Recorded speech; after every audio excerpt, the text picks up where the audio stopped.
নমস্কার বন্ধুরা, যে কারণে আসা যে কোনো অনুষ্ঠানে এলইডি স্ক্রিন ভাড়ার জন্য যোগাযোগ করতে পারো আমার এই স্ক্রিনে দেওয়া নম্বরে। Thank you.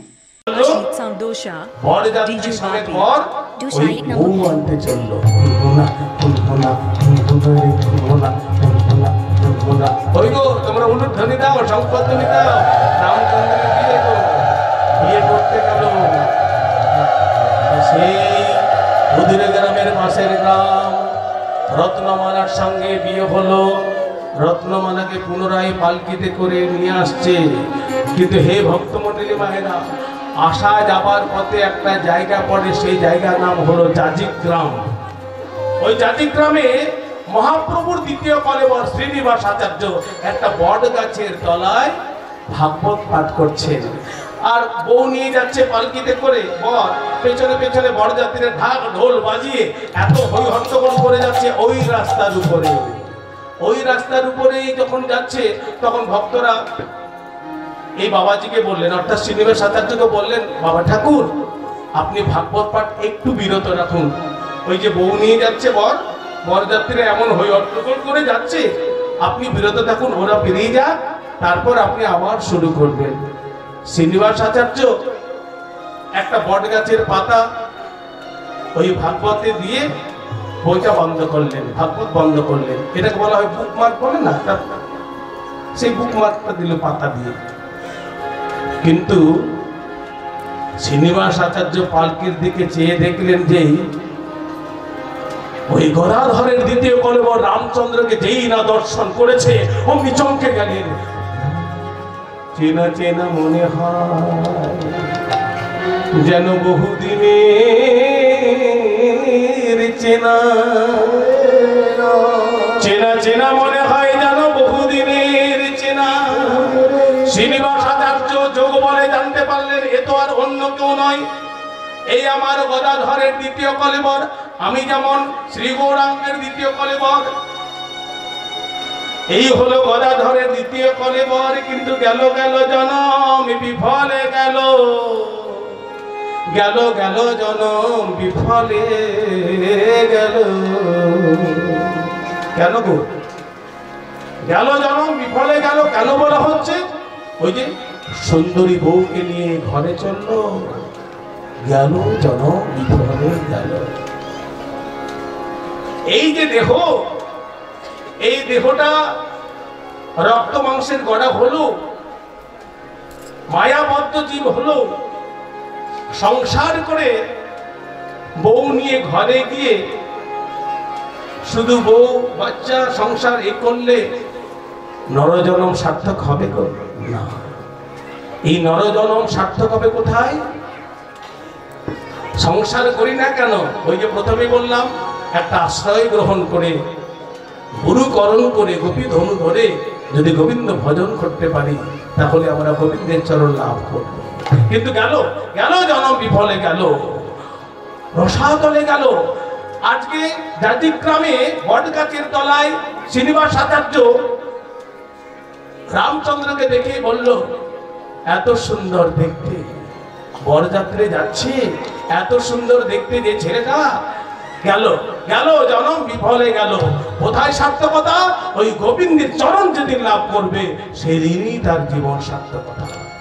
এখন হাটে বাজারে কত রকমের কত কথা হয়, সব কথা কি সবার কানে যায়? সব কথা সবার কানে যায় না।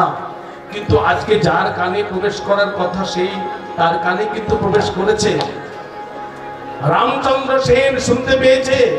ওই সাধু বাবা আমার উদ্দেশ্যে বললেন, গেল জনম বিফলে গেল, কৃষ্ণ ভজন হলো না, কৃষ্ণ জপ হলো না, কৃষ্ণ ভজন হলো না, গেল জনম বিফলে গেল। এই সুন্দরী বউ এনে আমার যদি জনম বিফলে যায় তাহলে আমি কি করি? তার বউ নিয়ে বাড়ি এলো বটে, ওই বউ নিয়ে বাড়ি আসার পরেও তার কিন্তু আনন্দ আর রইল না, উৎসাহ নেই। সেদিন কাল রাত্রি, তারপরের দিনে ফুলসজ্জা, ওই ফুলসজ্জা রাত্রিবেলায় রামচন্দ্র বারবার বারবার সেই সাধু বাবার কথা মনে করছে।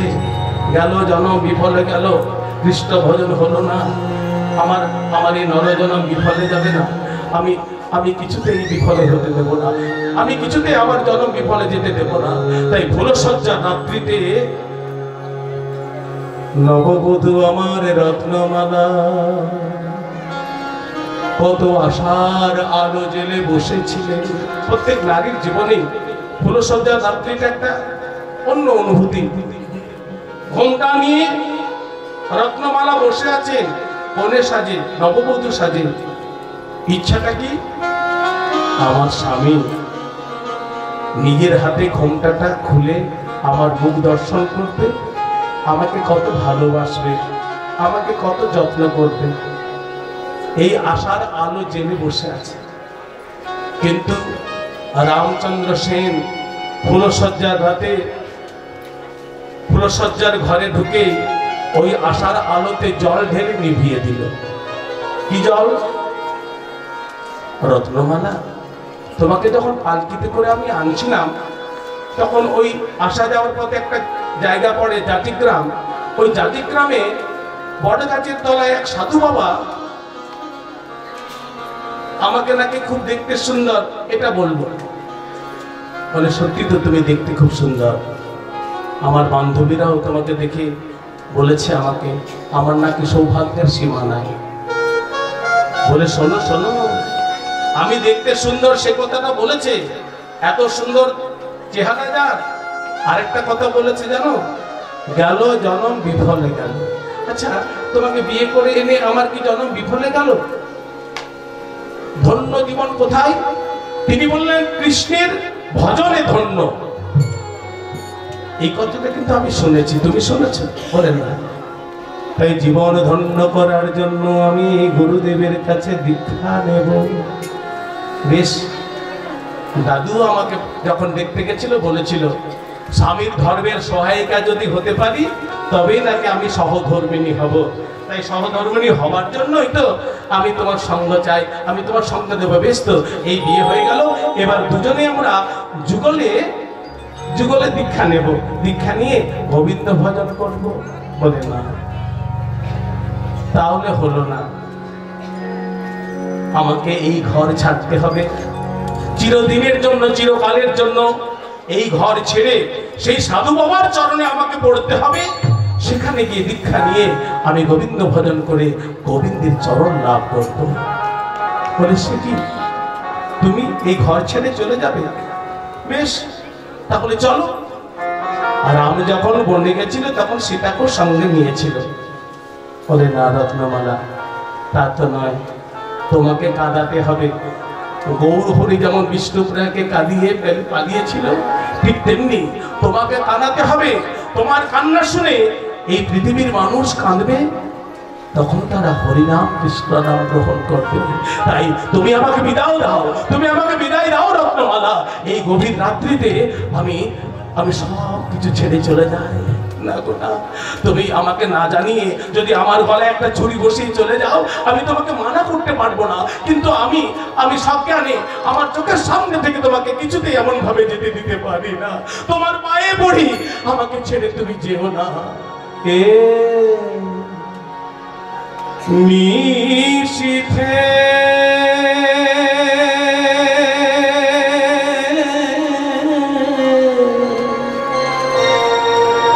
বন পথে যেতে তোমায় দেব না।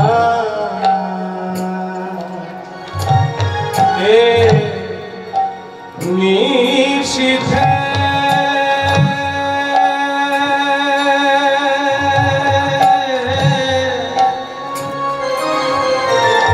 বন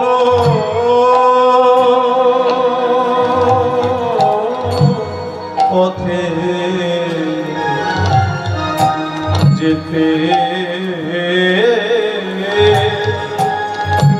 যেতে তোমায় দেব না,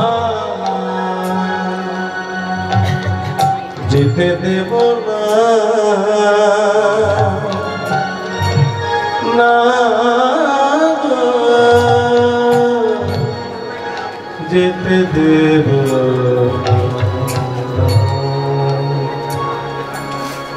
যেতে দেব না যেতে দেব না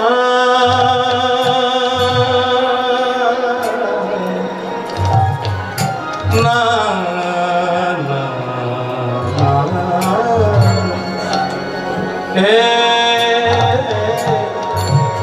নিশিথে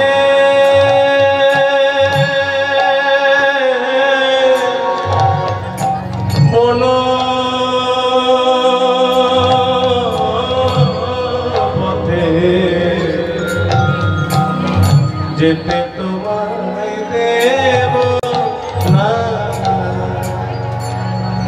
যেতে দেব না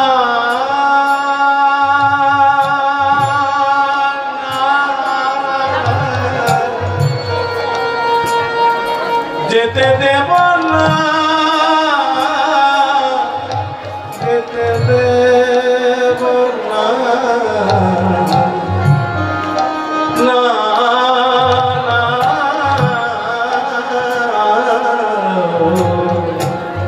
যেতে তোমার দেব না এই নিশিতে তুমি না শুনে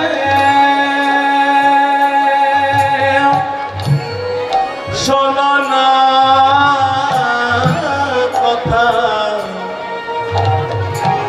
না বুঝে বোঝো না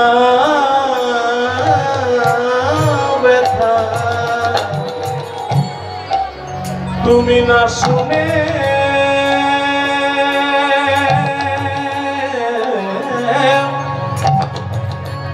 শোনো না কথা না বুঝে বোঝো না ব্যথা ও মালা দিও গানে ও মালা দিও গানে কোনো মালা নেব না যেতে দেব না হরিব না না না গো যেতে হরিধ্বনি মায়েরা হরিধ্বনি হরি বল হরি বল